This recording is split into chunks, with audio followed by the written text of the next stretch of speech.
আসসালামু আলাইকুম ওয়া রাহমাতুল্লাহি ওয়া বারাকাতুহু। প্রতিদিনের আমল ইউটিউব চ্যানেলে সম্মানিত দিনী ভাই বোনেরা, আশা করছি আল্লাহ তাআলার অশেষ রহমতে আপনারা ভালো আছেন, সুস্থ আছেন। আলহামদুলিল্লাহ। আজ একটি নতুন ভিডিও নিয়ে হাজির হয়েছি, সুখবরের ভিডিও নিয়ে হাজির হয়েছি। আল্লাহ তাআলার অশেষ মেহেরবানিতে আমাদেরই এক বোন কমেন্ট করে জানিয়েছেন 12 বছর পর তিনি 1 মাসের গর্ভবতী হয়েছেন। আল্লাহ তাআলার একটি নাম শুধুমাত্র যখনই সময় পেয়েছেন 24 ঘন্টার মধ্যে তখনই আমলটি করেছেন। আলহামদুলিল্লাহ। কিভাবে কি নিয়মে আমলটি করেছেন তার বিস্তারিত আমি ভিডিওটিতে বলে দেব।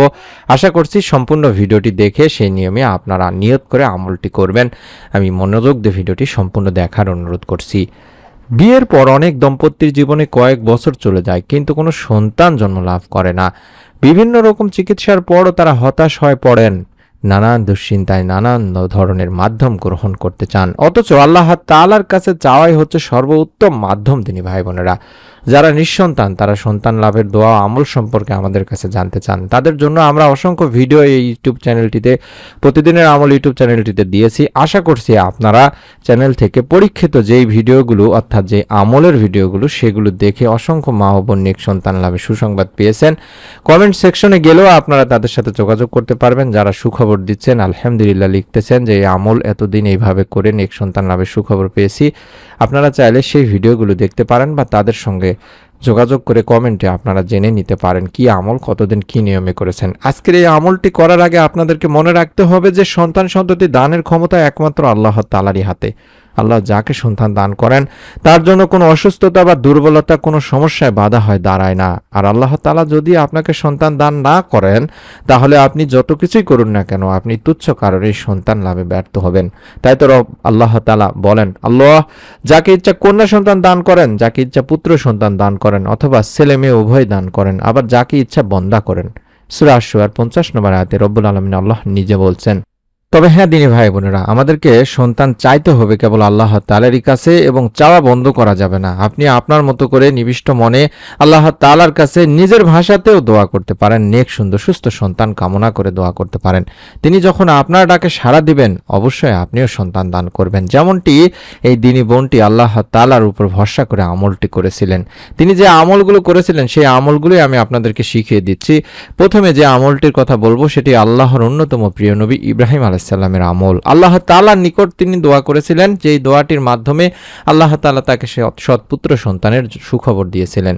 আল্লাহ তাআলা তার দোয়া কবুল করেছিলেন, তাকে পুত্র সন্তান দান করেছিলেন এবং রব্বুল আলামিন আল্লাহ তাআলা এই দোয়াটির মাধ্যমে শিক্ষা দিয়েছেন তার বান্দাদেরকে, যাতে করে তারাও এই দোয়াটির আমল করতে পারেন এবং আল্লাহ তাআলা তাদের দোয়া কবুল করে তাদেরও সন্তান লাভের মনোবাসনা পূরণ করে দেন। সেই দোয়াটি আমাদের এই দিনী বোনটিও করেছিলেন। প্রত্যেক দিন যখনই সময় পাবেন, বিশেষ করে মা ও বোনেরা, রাতের বেলা ঘুমাতে যাওয়ার আগে আমরা যখন ঈশার নামাজ পড়ি তখন 2 রাকাত নামাজ আদায় করবেন তাহাজ্জুদের নিয়তে।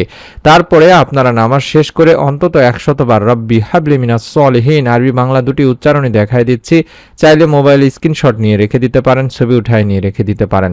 রব্বি হাবলি মিনাস সলিহিন মন থেকে ধীরে ধীরে আপনারা 100 বার বা তারও বেশি পড়ার চেষ্টা করবেন, অথবা বাংলাতেও বলবেন, হে আমার রব আপনি আমাকে এক সৎ সন্তান দান করুন, সৎ পুত্র দান করুন। সূরা সাফফাতের 100 নম্বর আয়াতে এই দোয়াটির কথা বলা আছে তিনি ভাই বোনেরা। এটি কোরআনুল কারীম থেকে নেওয়া একটি দোয়া। এছাড়াও আপনাদেরকে যে আমলগুলো করতে বলবো সেটি হলো ইস্তেগফারের আমল। কারণ ইস্তেগফার যদি পড়া হয় তাহলে বলা হয়েছে ইস্তেগফারের ব্যাপারে যে তিনি তোমাদের উপর অজস্র বৃষ্টি ধারা ছেড়ে দেবেন, তোমাদের ধন সম্পদ সন্তান সন্ততি বাড়িয়ে দেবেন, তোমাদের জন্য উদ্যান স্থাপন করবেন এবং তোমাদের জন্য নদী নালা প্রবাহিত করবেন। সূরা নূহ আয়াত 12তে বলা হয়েছে।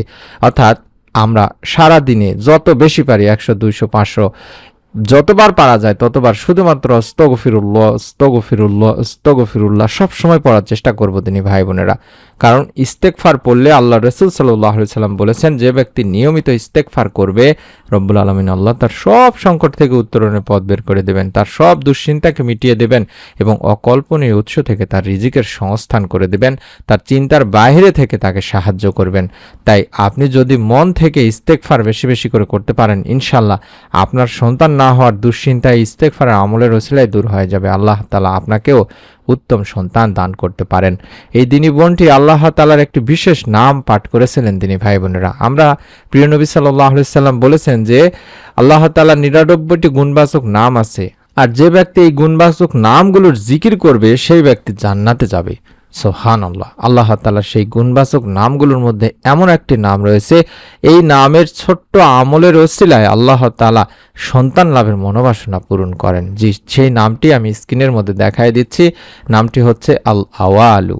আল আওয়ালু, আশা করছি এটা আমরা সব সময় পড়ার চেষ্টা করব। অর্থাৎ এই আল আওয়ালু অর্থই হচ্ছে সব কিছুর শুরু। দিনী ভাই বোনেরা, আল আওয়ালু যদি আপনি বেশি বেশি করে পড়তে পারেন, রব্বুল আলামিন আপনার সন্তান লাভের মনোবাসনা পূরণ করে দেবেন। বিশেষ করে এভাবে বলা হয়েছে, যে ব্যক্তির ছেলে মেয়ে থাকে না, ওই ব্যক্তি 40 দিন পর্যন্ত একাধারে 40 বার আল্লাহ তাআলার এই পবিত্র গুণবাচক নাম আল আওয়ালু যদি পাঠ করতে পারে, রব্বুল আলামিন আল্লাহ তার সন্তান লাভের মনোবাসনা পূর্ণ করে দিবেন। আপনারা যে কয়দিন পারেন দিনী ভাই বোনেরা, আপনারা আমলটি করার চেষ্টা করবেন। একাধারে না পারলেও আপনারা বাদ দিয়ে পড়ার চেষ্টা করবেন। বিশেষ করে প্রতিদিন যখনই সময় পাবেন তখনই আপনারা জিকির আকারেও আপনারা নামাজের পরে আল আওয়ালু পড়তে পারেন।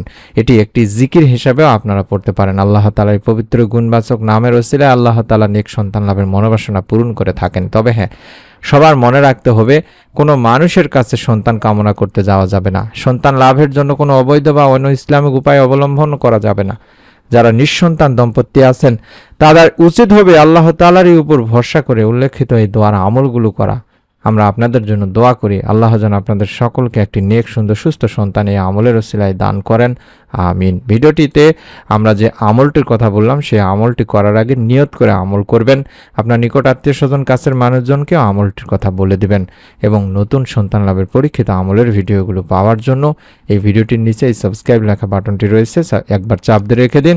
ইনশাআল্লাহ আমাদের নতুন ভিডিওগুলো দেখতে পাবেন। সকলে ভালো থাকুন, সুস্থ থাকুন। আসসালামু আলাইকুম ওয়া রাহমাতুল্লাহি ওয়া বারাকাতুহু।